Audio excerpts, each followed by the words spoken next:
Hello, PJ members, Don, Ray, and good to be with you one last time. I've got 10 minutes to talk to you about why I want to be the next secretary of the PGA of America. But first, wow, what a summer, right? I mean, I don't know about you, but I'm exhausted, and not because of the campaign. COVID's been a blessing to all of us, I think. I mean, what a horrible thing that's happened to our United States, but it's the growth in the game of golf, which is exciting. And so I'm going to address that, but let's jump right in. And it has been a long year, right? I mean, it was in Orlando at the PGA Merchandise Show when I showed you this poster and told you, hey, is this on your wall? Because it's on mine. And many of you said yes, but they don't make it anymore. Why?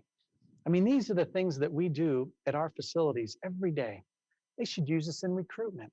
We should use this as we talk to the industry about all the things that we're doing and how we wear so many hats. We are invaluable to the facilities we're at. It's critical. One of the things we've done in all the super regionals, and we started it in Atlanta, is a SWOT analysis. What happened is we sat down and said, man, we're going to spend an hour with every section. I want to know what's going on. If I am blessed to get elected to be the next secretary, I want to hear from them, not how they feel about their section, how they feel about their association. You guys are the delegates. You're the leaders in your association. So if I said this, hey, no microphones, completely anonymous, confidentially, how do you feel about the PGA of America? And you told us, and it was so engaging and exciting. And so I broke them down like I said I would, the top 10 in each one of the categories. And so let's dive into each one. So strengths, pretty common thread here. All of you felt that our brand, our 29,000 members are just so important. Our championships, Kerry Haig does an amazing thing, right?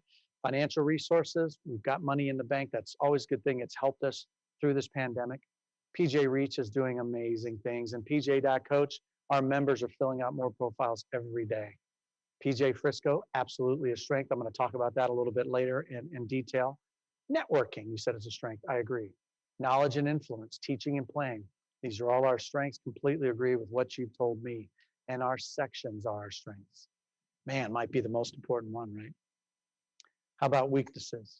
This is what you told me. Communication. That there's a national and section disconnect. We've got unengaged members. There's an apathy out there in our membership. Globally, that's what you think. There's a weakness, our global appearance right now and where we're at. How about diversity? Yeah. Recruitment numbers, they're low. They worry you. It's a weakness. The confusion there is between a PGA professional and a PGA Tour player.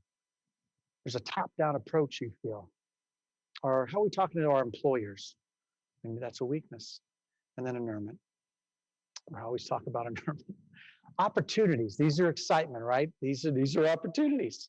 PGA Reach, absolutely, I couldn't agree more. Member benefits, deferred compensation, nearly got there. COVID kind of slowed it down. Can we get that over the finish line?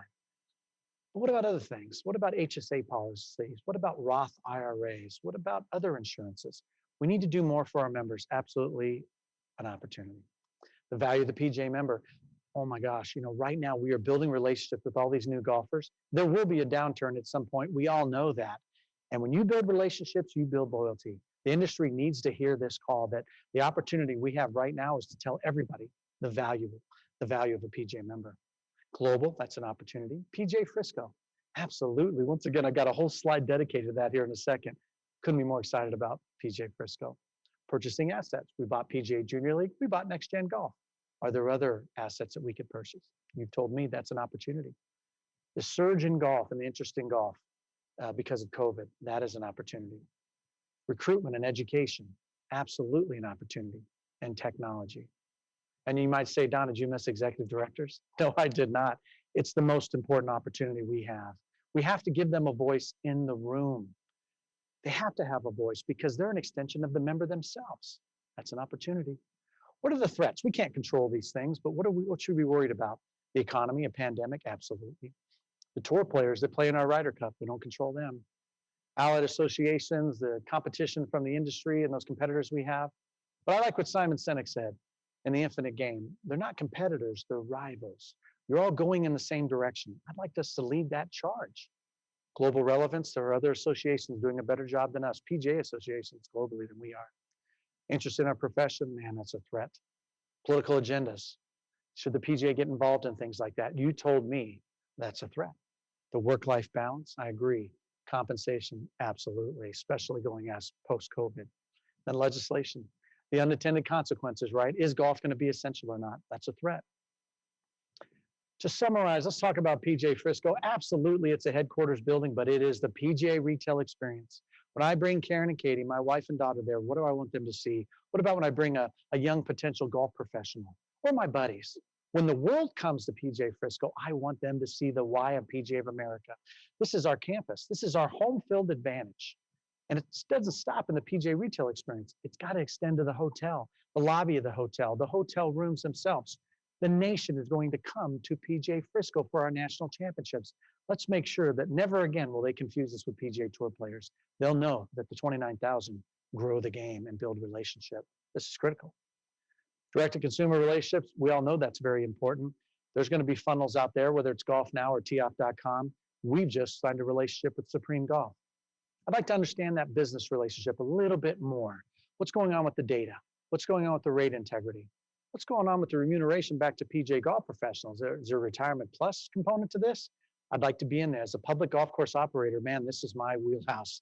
And I'd like to be in that room right now, defending the public golf courses because it does affect the private golf courses. Talked about growing the game to non-golfers. What ads are we going to show on NASCAR, NFL, Food Network, HGTV, social media, TikTok, YouTube? What are the ads? Because it has to be something that Karen and Katie, a non-golfers, drawn to, right? Driving them to PJ.com, driving them to PJ.coach, driving rounds and revenue to the PGA member. It's so critical. And legislative stuff. It doesn't just stop at the United States. It's local too, right? City councils, mayors. They're the ones who said that they didn't feel golf was essential. We thought we were just a recreational activity. No, we build relationships. I think we invented social distancing. We are the only association not going to National Golf Day. Why? We need to be there. And I want to bring the presidents of all of our sections to National Golf Day. And we break bread. We'll have a little leadership summit. It'd be great. And then the next day, on behalf of the PGA of America and all of our members, we defend our industry to those legislators. It's critical. But the most important thing is PGA.leadership. I want to make sure that all of our boards down at the chapter level are getting trained. What's the best role? What is your role responsibility as a committee member or a board member? What's the CEO's role? We need to make sure that's clear. We spend a lot of money on educating the PGA of America board. How about in a farm system of leadership, just like they do in baseball, educating down to the lowest levels of our association? That will grow the game. That will grow our membership. That will improve our leadership.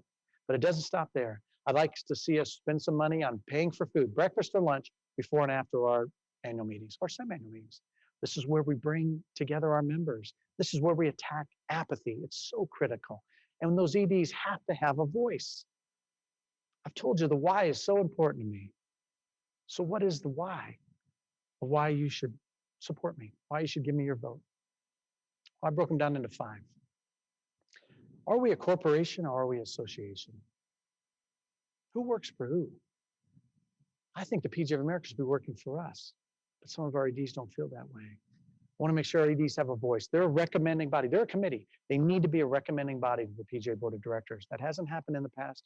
It needs to happen going forward. Some of you said, Don, how are you going to pay for all this stuff? Zero-based budgeting, just like we all do at our clubs. What are the needs and wants? What's going to truly benefit the PGA member? It starts with the budget. We don't have to start from scratch, but you always look at a budget zero-based to make sure that we're impacting our members. The boardroom, pre-reads need to come out earlier. We got to make sure we have pros and cons on them. Groupthink can't happen in our association. We need to address that so that we're making better decisions and we're not rushing into decisions. Growing the game, we talked about that. It's so important that we go direct to consumer and that we make sure that the non-golfers are engaged. We have to push this participation rate past 8%. And then what kind of board member are you going to be, Don? I'm going to defend you. I'm going to defend this game. I'm going to defend this industry. I'm not going to go in like a bull in the china shop. No, I build consensus. I'm a cheerleader. Remember, I'm better in person than on paper. And that's where I want to be, in that room, at your section and chapter meetings, growing this game and directly attacking this apathy. I've got 5 PGA professionals working at Augusta Ranch. I've got no risk. I'm going to dedicate my life to this position if you give me your support. Thanks for your time. Thanks for your vote. If you haven't decided yet, I guarantee you putting me in that room is going to benefit the PGA member. Thank you very much. Have a good rest of your day.